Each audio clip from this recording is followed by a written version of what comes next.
Nih kisah Ibrahim yang luar biasa yang dulu sering kita baca. Ibrahim itu by the way orang mana? Orang mana Ibrahim teh? Orang Irak. Ibrahim aslinya dari Irak, dari Basroh. Mirip dengan Imam Hasan al-Basri, Basroh. Jadi Ibrahim itu orang Irak. Lalu berdakwah di Irak di usia 17 tahun tuh udah mulai kayak kita lah, anak ABG tapi udah hijrah. Hijrah pemikiran, tapi bukan hijrah dari dosa kepada yang baik. Hijrah pemikiran. Dari awalnya mikirnya macam-macam, agak liar gitu. Wah ini Tuhan saya, yaitu matahari. Ini Tuhan saya, yaitu bulan. Ini Tuhan saya, yaitu bintang. Kan liar ya. Sampai akhirnya, ini semuanya tenggelam. Tuhan saya adalah pencipta semua ini. Dan di usia segitu beliau ditaruh di dalam api dan yakin banget kepada Allah. Dia punya seorang ayah, namanya Azar. Azar ini seniman nyeleneh. Kalau seniman doang masih mending kan? Ini udah seniman nyeleneh. Kalau seniman doang dia dengan artnya, dengan seninya itu hak dia. Tapi ketika dia nyeleneh, gimana? Dia membuat patung lalu menyuruh orang untuk menyembah patung buatannya. Dan dia juga tokoh agama yang ngajarin cara nyembah patung buatannya, ngajarin doa-doanya, sehingga orang menyembah patung buatan Azar. Lalu dia punya kedudukan di sisi rajanya Namrud. Sehingga ketika anaknya berdakwah di sana, kedudukan Azar ini terancam. Akhirnya dia diusir. Ibrahim diusir dari Irak, disuruh pergi atau dibunuh. Akhirnya berangkatlah Ibrahim bersama 2 orang. Satu istrinya yang terkenal sangat cantik, sampai para ulama mengatakan belum pernah Allah menurunkan seorang wanita cantik di muka bumi secantik Sarah. Itu perempuan paling cantik yang pernah ada di muka bumi. Kalau yang paling sempurna Asia, Maryam, Khadijah, Fatimah. Tapi kalau yang cantiknya kayak Nabi Yusuf, itu Sarah tuh. Kalau laki-laki ganteng Yusuf, kalau perempuan cantik itu Sarah. Simbol kecantikan perempuan di muka bumi. Bukan siapa yang di Mesir teh? Cleopatra. Cleopatra kalau di film-film mah agak-agak hitam ya. Kurang menurut saya mah.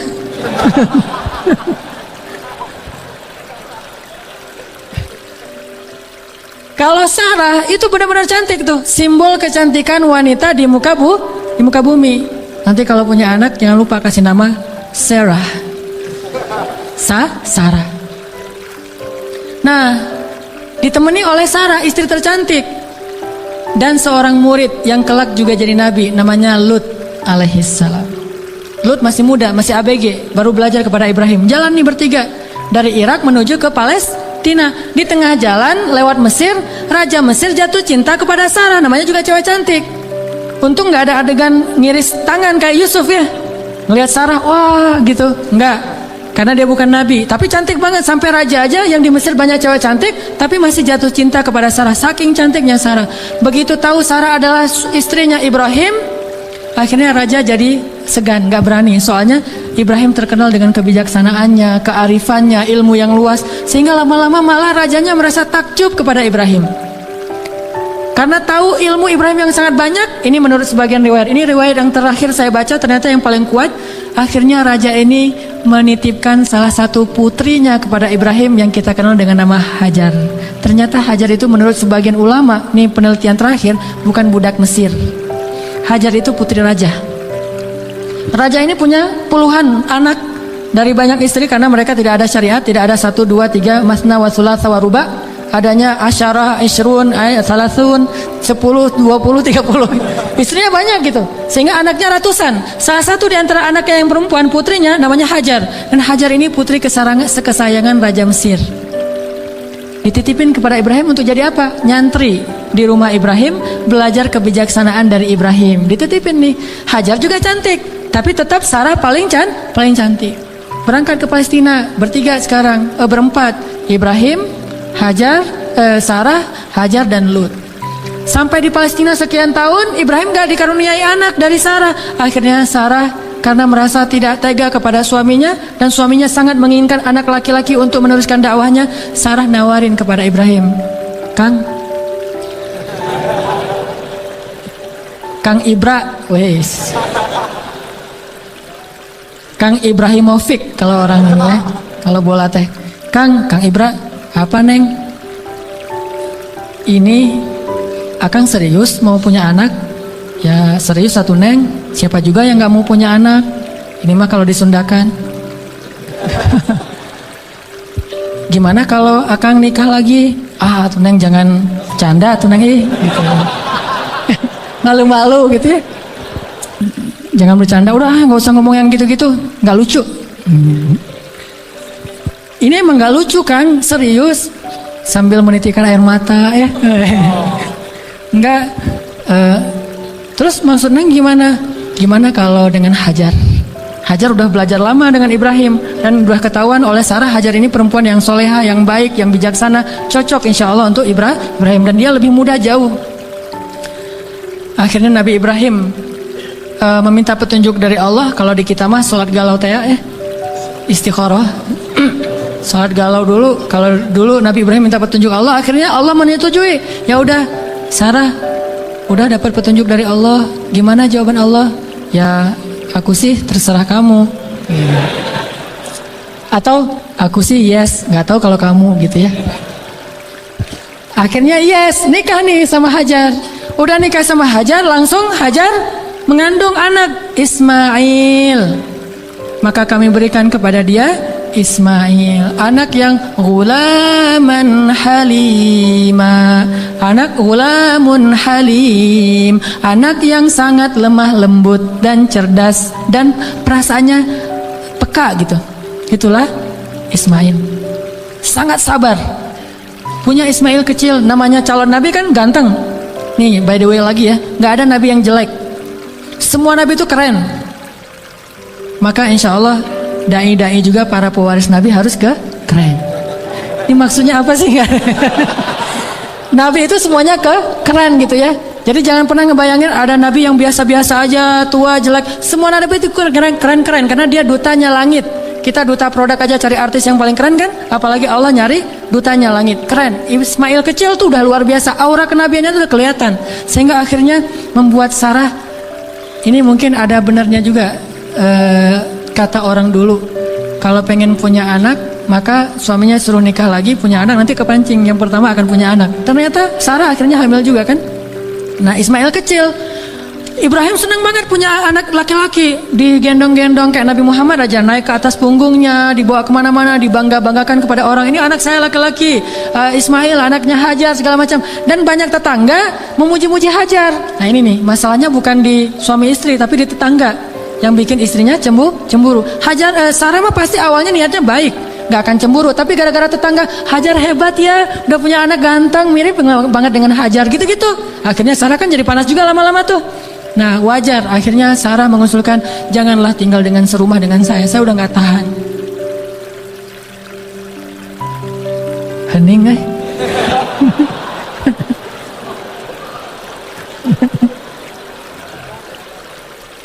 deg-degan dengan kayak gini, kayak film horor.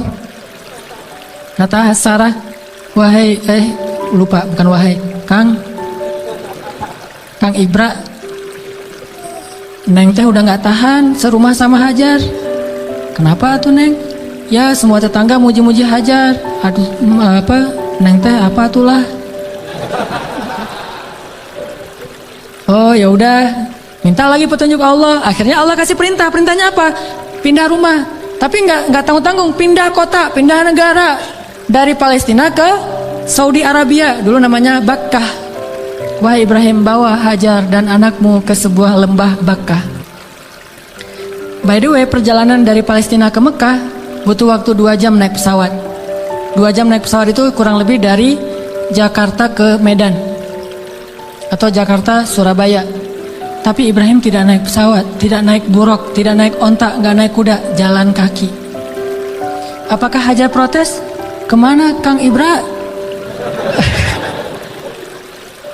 Pokoknya ikut aja lah gitu. Oh iya udah ikut aja. Nggak pernah nanya kemana. Nih saya aja tadi nanya.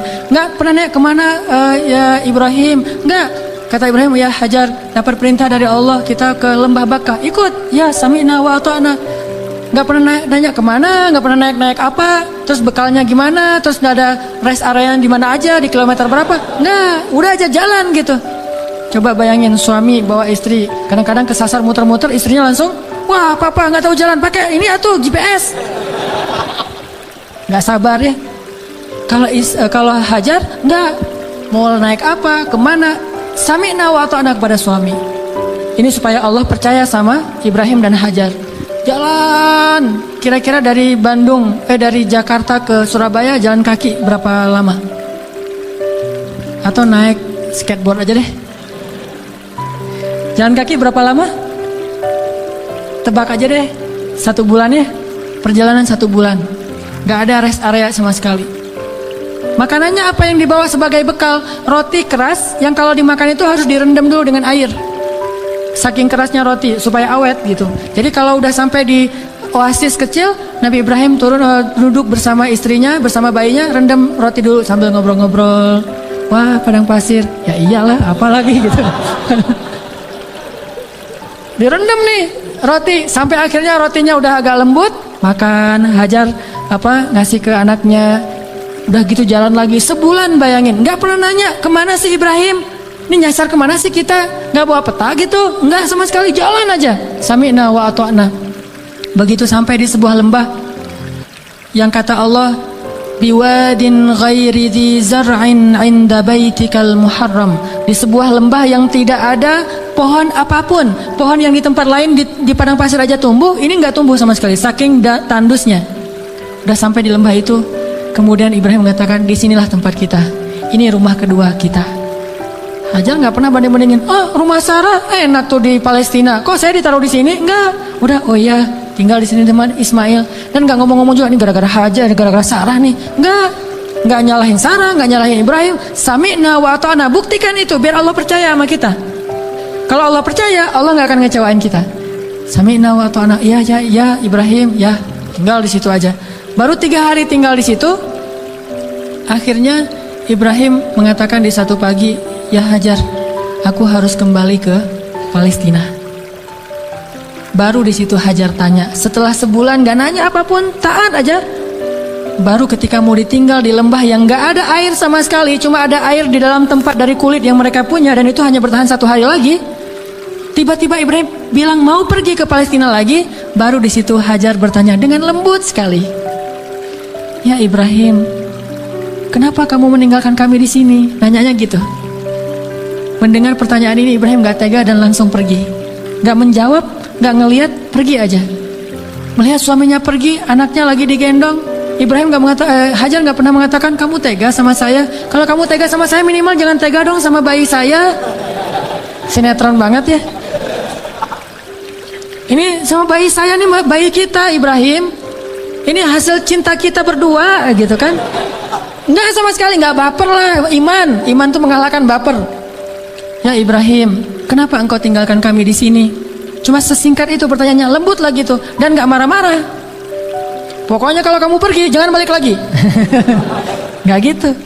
Ibrahim enggak tega. Akhirnya Ibrahim jalan aja. Begitu agak jauh Ibrahim jalan, baru Sarah nanya dengan pertanyaan yang benar. Allahu amaraka bihadza? Apakah Allah yang menyuruhmu begini?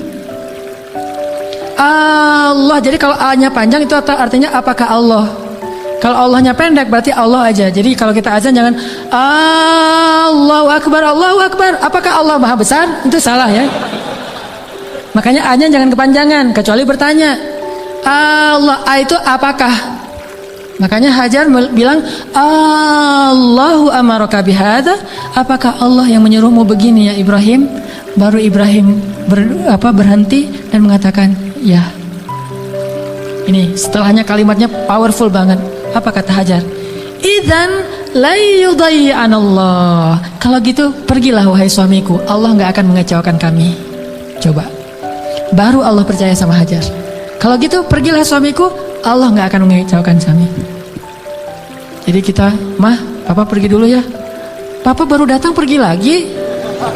Gak usah dijawab, langsung aja nyalain kendaraan. Nanti istri akan nanya, "Pa, Allah yang nyuruh papa pergi," gitu. Baru dijawab. Kalau dia nggak nanya gitu, berarti pertanyaannya salah. Jadi jangan dijawab. Udah jangan nyalain kendaraan deh. Pakai helm. Gereng. Ujung-ujungnya baru nanti dia SMS, "Pa, kemana pa? Allah yang nyuruh papa pergi ya." Baru kita bilang, bener mah Allah yang nyuruh. Yaitu untuk talim. Kan Allah yang nyuruh kan? Talim. Oh kalau gitu pergilah pa. selama-lamanya gitu.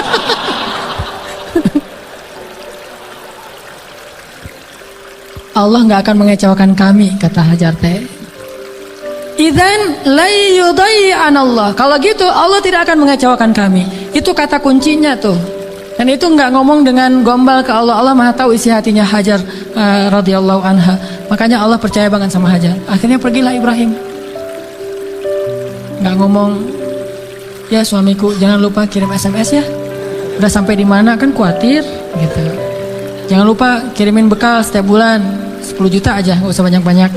Nggak ada bekal. Tahu berapa lama Ibrahim meninggalkan Hajar di situ? 13 tahun. Nggak ada kabar, nggak ada apa-apa. 13 tahun. Kalau kita mah baru keluar 13 jam mungkin. Wah udah curiga nih. Nggak pulang-pulang 13 jam. Jangan-jangan pingsan lagi. 13 tahun nggak pulang-pulang. Hajar ditinggalkan dengan air hanya bertahan 1 hari aja. Udah gitu Hajar gendong anaknya Ismail tinggal di situ berdua aja di tengah padang pasir. Gelap banget kalau malam dingin, kalau siang panas banget. Dinginnya itu saya karena lama tinggal di padang pasir. Gini-gini saya ini orang padang pasir ya. Jadi kalau malam dinginnya tuh sampai kayak jarum nusuk-nusuk ke kulit. Itu di padang pasir. Dinginnya malam. Kalau pagi, kalau siang panasnya itu kayak kita dibakar. Ekstrim. Bawa bayi. Hari pertama masih aman, masih bisa minum, rotinya direndam. Hari kedua habis air, Ismail menangis. Panik kan? Ini gimana nih? Air cari di mana? Lari-lari yang kita tahu. Naik ke atas bukit. Di mana ada burung yang kalau ada burung berarti pertanda ada air. Nggak ada burung, tapi ngelihat genangan air, turun lari. Karena pengen mendapatkan air buat anaknya yang masih kecil. Sayang banget sama Ismail. Pas turun lari ternyata nggak ada apa-apa. Naik lagi ke bukit berikutnya yang namanya Marwah. Turun mondar-mandir. Kenapa sampai 7 kali di tempat yang sama? Saking paniknya. Ismail terus dari kejauhan terdengar suaranya menangis. Pas Hajar sampai di bukit Marwah, suara tangisan itu hilang. Mulailah Hajar was-was dan khawatir. Jangan-jangan Ismail sudah meninggal karena kehausan. Akhirnya Hajar berlari ke arah Ismail. Ketika dia mendekat, dia melihat seorang laki-laki bertubuh yang gagah gitu. Dia pakai baju jubah berwarna putih, dia pakai sorban berwarna putih, seperti saya pulang dari masjid. Malaikat, kalau ini malaikat beneran. Kalau tadi kata anak kecil, oh malaikat lewat gitu. Kalau ini malaikat beneran. Dan dia memberi minuman kepada Ismail. Dialah Jibril alaihissalam. Tapi Hajar kan nggak tahu itu Jibril. Dikirain orang yang mau perdagangan manusia atau apa gitu. Datang Hajar ke arah Ismail. Tiba-tiba laki-laki itu menghilang. Namanya juga malaikat, kling gitu aja hilang gitu. Udah hilang, dilihat di bawah kaki Ismail ada mata air yang kita sebut Zam-Zam. Minumlah, mulailah peradaban di situ. Dan Zam-Zam ini mata air paling ajaib di dunia. Paling berkah, seberkah susu ibu kepada anaknya. Kenapa saya bilang berkah? Dia keluar sesuai dengan kebutuhan. Ketika jamaah haji ramai di kota Mekah sampai 3 juta orang, mereka tidak kekurangan air Zam-Zam. Masing-masing minum, setiap datang ke masjid minum Zam-Zam, pulang dari masjid minum Zam-Zam, pulang ke kampung halaman bawa Zam-Zam 1 liter, 5 liter, 10 liter, kan? 3 juta orang, tapi nggak pernah kurang dan nggak pernah kering air Zam-Zamnya. Keluar terus untuk 3 juta orang. Begitu musim haji selesai, Zulhijjah berlalu, berganti dengan bulan Muharram, di stoplah haji dan belum dibuka visa umroh, sehingga Mekah sepi. Kalau kita umroh di waktu itu, yaitu umroh transit, kita bisa cium Hajar Aswad setiap kali kita putaran tawaf, saking sepinya. Tapi air Zam-Zam tidak membanjiri kota Mekah. Kalau lagi rame, keluar banyak. Kalau lagi sedikit, keluar sedikit. Air yang sangat berkah, keajaiban dari Allah. Akhirnya tinggallah di situ. Yang luar biasa, 13 tahun tidak dijenguk oleh suaminya. Hajar nggak pernah ngejelek-jelekin ayahnya Ismail di hadapan Ismail. Kamu harus tahu, kamu nggak boleh seperti ayahmu nanti kalau udah gede. Enggak sama sekali. Ini imajinasi sejarah ya, biar kita tahu gimana sebenarnya Hajar. Saya nggak, walaupun ini agak herai tapi serius. Biar kita kebayang gimana solehanya Hajar. Kan bisa aja normalnya perempuan akan bilang, pokoknya mama kecewa banget. Jangan sampai kamu mengulangi ini kepada istrimu. Hati perempuan. Gak pernah ngomong kayak gitu. Padahal pantas gak sih Hajar kecewa? Pantas ya, 13 tahun gak ada berita. Dan secara fikih itu udah bisa meminta cerai loh. Secara fikih udah bisa khulu itu minta cerai kepada hakim. Tapi Hajar tidak sama sekali menjelekkan Ibrahim di hadapan anaknya. Apa buktinya? Ketika 13 tahun kemudian datang Ibrahim, Ismail akrab-akrab aja sama ayahnya. Ayah gitu. Oh ini nih mah orangnya nih mah. Nah. Wah udah nih. Kan Ismail udah gede. 13 tahun orang Arab kan beda sama kita. 13 tahun kita kan masih culun. 13 tahunnya orang Arab itu udah memimpin pasukan seperti Usamah bin Zaid, cucunya Rasulullah, cucu angkat, udah memimpin pasukan tuh 13 tahun usianya. Jadi udah gagah. Dan bahasa Allah itu ketika Ismail sudah berusia sebaya, artinya udah gagah gitu. Coba, Ibrahim waktu itu usianya berapa? 101 tahun. Ketemu kakek-kakek 101 tahun. Mah, yang mana orangnya? Ini. Kan bisa aja kan? Enggak. Mah, siapa itu? Itulah ayahmu Ibrahim, wahai Ismail. Ayah, langsung datang, cium tangannya. Ayah, gitu. Nggak ada seuson sama sekali. Itu hasil pendidikan Hajar yang luar biasa loh kepada anaknya. Dan bukti yang lebih berat lagi, 3 hari kemudian Ibrahim mimpi menyembelih anaknya. Dan tahukah kita apa jawaban anak itu? Wahai ayahku tersayang. Bahasanya ya abati, bukan ya terserah ayah deh. 13 tahun ditinggalin, sekarang mau nyembelih lagi. Ini bukan hasil pendidikan Ibrahim nih. Ini anak hasil pendidikan Hajar banget nih. Bukan Ibrahim yang mendidik dia, tetapi Hajar. Ibrahim mendoakan dia. Pelajarannya apa? Pendidikan anak yang paling berpengaruh itu dari ibu, tapi doa adalah dari ayah. Rabbi habli minas solihin. Ibrahim yang mendoakan dia dari langit, Hajar yang mendidiknya di bumi. 13 tahun akhirnya kata dia, ya abati, wahai ayahku tersayang, if'al ma tu'mar, lakukan apa yang diperintahkan kepada ayah. Satajiduni insyaallah minas sabirin, akan engkau dapati aku termasuk orang yang bersabar. Jadi nggak mau nyusahin ayahnya dalam menjalankan perintah Allah. Dia tahu ayah yang nabi, jadi jangan sampai ayah saya susah gara-gara saya yang nggak rela. Saya rela banget wahai ayah, yang penting ayah taat sama Allah, saya akan bersabar wahai ayah. Coba kalau Ismail bilang, apa nggak salah ya, kok mimpinya aneh-aneh gitu, pasti godaan setan deh, gitu kan? Atau yang lebih ekstrim lagi, ayah tega, udah ninggalin mama sekarang mau nyembelih saya. Wah ini bener nih ayah nih, pasti nih bukan nabi dan segala macam.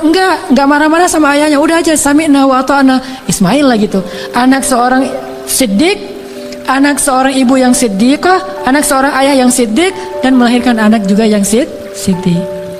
Dan itu bukan basa-basi ya, benar-benar dibawa ke sebuah jabal kurban namanya bukit di daerah Arafah. Di sana Ibrahim udah mengasah parang, golok.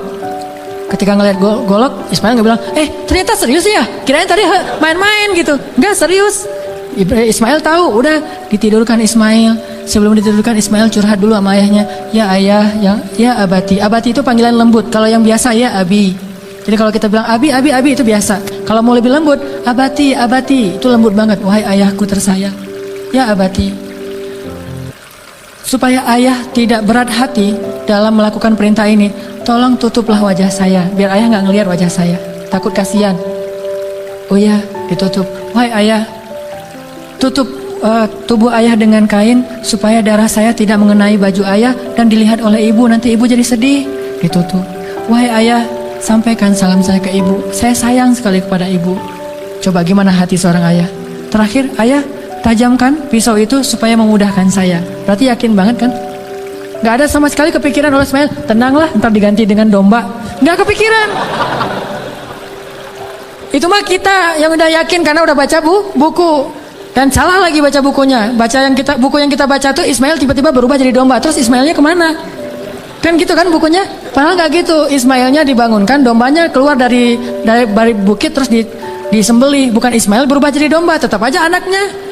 Cuma dari kutuk jadi domba kan? Saya kayak malin kundang. Enggak, itu mah salah dalam catatan buku sejarah. Ya ayah, sampaikan salam saya ke ibu ya. Dan tolong jangan ceritakan ini dulu kepada ibu. Padahal dia tahu ibunya soleha banget dan kuat banget.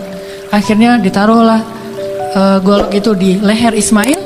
Dan Ibrahim mengatakan Bismillahirrahmanirrahim. Mau ditarik tuh, yakin, dan Allah tahu isi hati Ibrahim. Mau ditarik, Ismail udah pasrah aja. Udah ini terakhir kali saya hidup di dunia, baru ketemu 3 hari dengan ayah saya. Pas mau ditarik, Allah tahan tangannya Ibrahim seperti orang stroke, gak bisa gerak gitu.